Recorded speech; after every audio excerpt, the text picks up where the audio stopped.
여러분 반갑습니다. 정기는 빠지직 송건웅입니다. 여러분 공부 잘하고 계신가요? 사실 공부를 하다 보면 확신이 안 들 때가 있어요. 내가 잘하는 건지 잘 못하는 건지, 내가 좀 뒤처지는 것은 아닌지 이런 생각이 들 때가 있다, 그죠? 심지어 많아요. 그런 느낌이 들 때가. 근데 저는 이렇게 생각해요. 적어도 이런 영상을 찾아보시는 분들은 능동적인 학습을 하시는 분들이라고 생각합니다. 그래서 저의 어떤 제1 목적은 뭐냐면, 그렇게 어떤 노력하시는 분들, 능동적으로 뭔가를 찾으려고 하시는 분들께 작게나마 도움이 되어드리고자 하는 것이 제 첫 번째 목표가 되어야만 하고, 그렇게 하려고 노력을 많이 하고 있습니다. 그래서 저는 이제 여러분이 공부하시는데 도움을 드릴 수 있다면 어떠한 형태로든 계속해서 콘텐츠를 제작해 보겠습니다.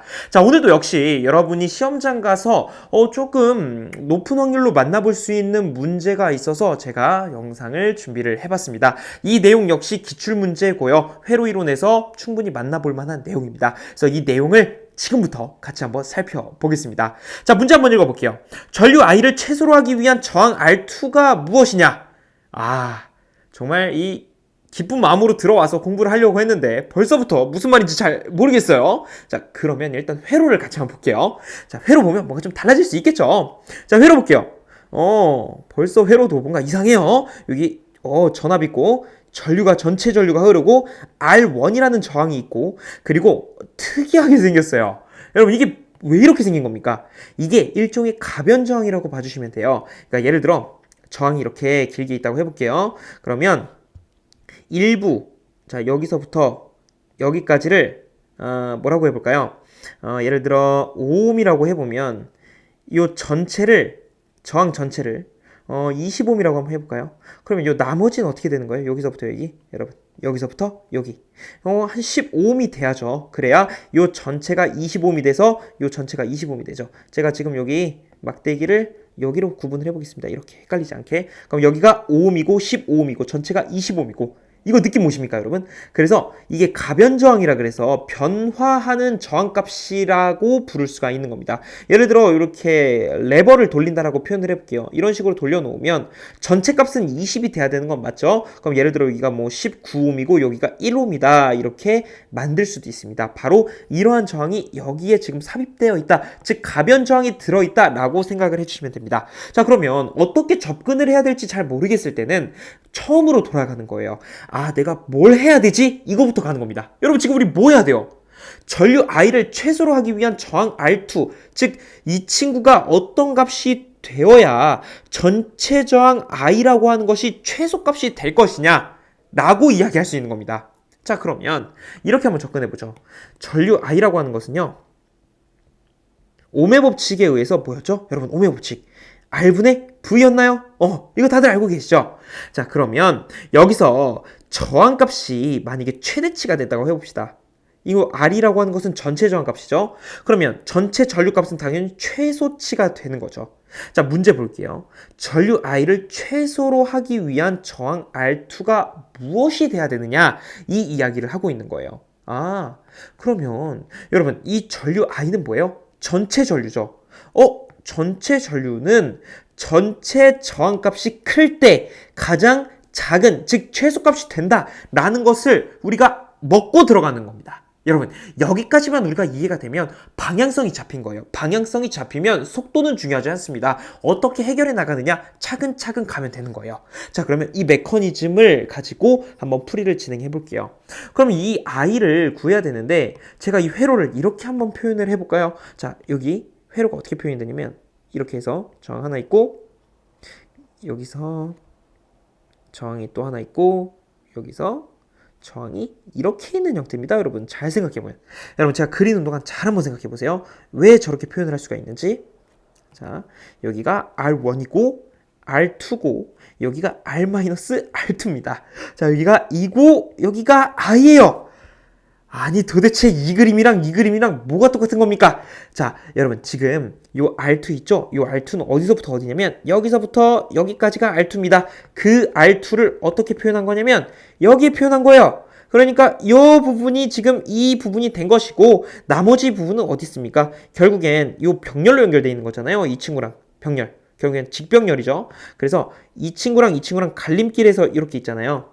잘 보시면 자, 여러분 이렇게 쭉 와서 여기서 갈리잖아요. 그럼 이 친구랑 이 친구는 병렬이어야죠. 그렇죠.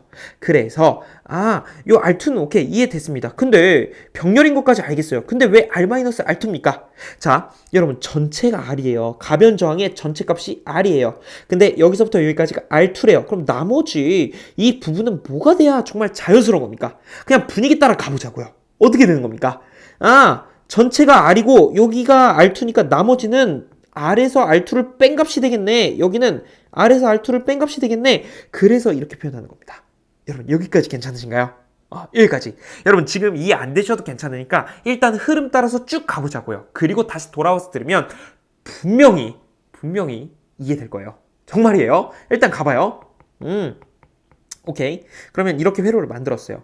근데 이 단서를 통해서 뭘 알 수 있었습니까? 저항값이 최대가 돼야 전류값이 최소가 된다면서요. 자, 그럼 이 친구는 어떻게 뭐 할 수가 없죠. 일단 직렬이니까. 이 두 친구들을 합칠 수 있겠다. 그쵸? 하나로. 그게 무슨 말입니까? 여러분 이거를 뭐 하겠다는 거냐면 하나의 합성저항, 병렬 합성저항 하겠다는 거예요. 그럼 회로가 어떻게 바뀌겠습니까? 여기서 회로가 이렇게 바뀔 거예요. 자, 제가 회로 그리는 동안 또 한번 생각해 보세요. 어떻게 바뀔까? 이러면서 자, 여러분 이렇게 가봅시다. 여러분 급할 거 하나 없어요. 여러분 시험장에서는요 급하지 않아도 돼요. 시간 충분합니다. 괜찮아요. 자, 그러면 여기가 R1이에요. 그럼 여기 합친 거는 도대체 뭐냐? 이거 합친 거 도대체 뭐냐? 합분에 곱하면 되잖아요. 그러면 R2 자, 여기서 R2 더하기 R-R2 분의 그 다음에 R2에다가 R-R2 이렇게 하면 되죠. 그럼 이게 합성저항이 되는 거죠. 그러니까 지금 이 합친 부분이 이렇게 되는 거죠. 자, 여기 이게 지금 이렇게 바뀐 겁니다. 자, 여기까지 됐어요. 근데 이게 도대체 뭔 상관인데요? 자, 우리 아까 했던 거잖아요. 이거 더하기 이거 두 개 더하면 뭐가 되는 거예요? 요 전체 값, 여러분 요 전체 저항값이 곧 요 R 값이 되는 거죠. 그럼 요 전체 저항, 다시 전체 전류 I는 최소가 되는 거죠. 그러면 여러분 이거 요 두 개 합친 것이 최대가 돼야 됩니까? 최소가 돼야 됩니까? 여러분 제가 3초 드릴게요. 한번 생각해 보세요. 이거 전체 저항인데 그러면 두 개를 더해야 전체 저항이잖아요. 그랬을 때 이 친구가 최대가 돼야 돼요? 최소가 돼야 돼요? 바로 이 친구가 최대가 되어야 이 값이 최대가 되겠죠. 왜? 어차피 얘는 R1이니까 그냥 있는 거고 우리가 조정할 수 있는 것은 이 두 친구들이 합쳐졌을 때 최대값이 돼야 되는 거죠. 정리해보면 이 두 합성저항값이 최대가 될 때 전체 합성저항값은 최대가 될 것이고 이곳에 흐르는 전체 전류 I라고 하는 것이 최소값이 될 것이다. 이렇게 가는 겁니다. 그럼 이제 다 끝났어요. 여러분, 이 합성저항이 어떻게 하면 다시 이 합성저항이 어떻게 하면 최대값이 될 것인가를 고민하면 됩니다. 여러분, 이거 한번 보세요. 만약에 여기 어떤 R1 더하기 R2 직렬로 연결했을 때 이거 두 개를 직렬로 연결했을 때 9옴짜리가 하나 있다고 해봅시다. 그러면 이렇게 한번 회로를 만들어 볼게요. 여기 하나, 두 가지 경우는 해봅시다. 이렇게 한 가지 경우, 그 다음에 두 가지 경우의 수를 만들어 보는 거예요. 이 부분이 포인트예요. 여러분 이 문제에서는요 지금 하는 부분 있잖아요. 여기가 포인트입니다. 잘 보세요 여러분. 9옴을 만들 겁니다. 그러면 나는 2옴과 7옴으로 9옴을 만들 수 있습니까? 만들 수 있죠. 근데 나는 5옴과 나는 여기서 4.5옴과 4.5옴으로 만들 것이다. 이거 가능합니까? 가능하죠. 어쨌든 두 개 합쳤을 때 9옴짜리를 나눠서 이렇게 해보자는 거예요. 그러니까 가변 저항으로 좀 조정을 하겠다는 겁니다. 자, 그러면 여러분 잘 보세요. 여기서 이 2옴과 7옴 병렬 합성 저항하면 어떻게 됩니까? 2 더하기 7분의 2 곱하기 7이 되죠. 그러면 9분의 14가 되죠. 그럼 이 친구 하면 어떻게 돼요? 4.5 더하기 4.5 분의 4.5 곱하기 4.5 이거 하면 어떻게 됩니까?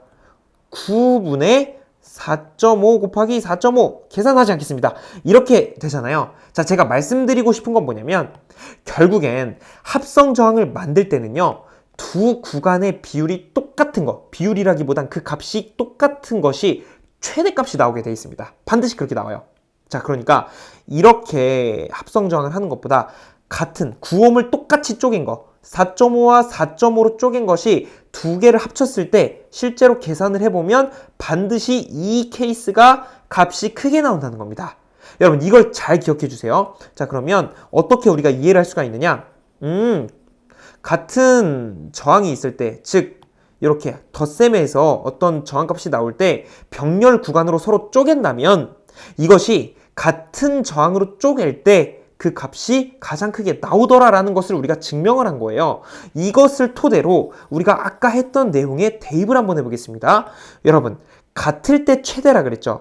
그러면 이 친구와 이 친구가 같아야 최대가 되겠습니까? 달라야 최대가 되겠습니까? 반드시 이 친구와 이 친구의 값이 같아야만 최대값이 나올 거예요. 그러면 R은 R-R2가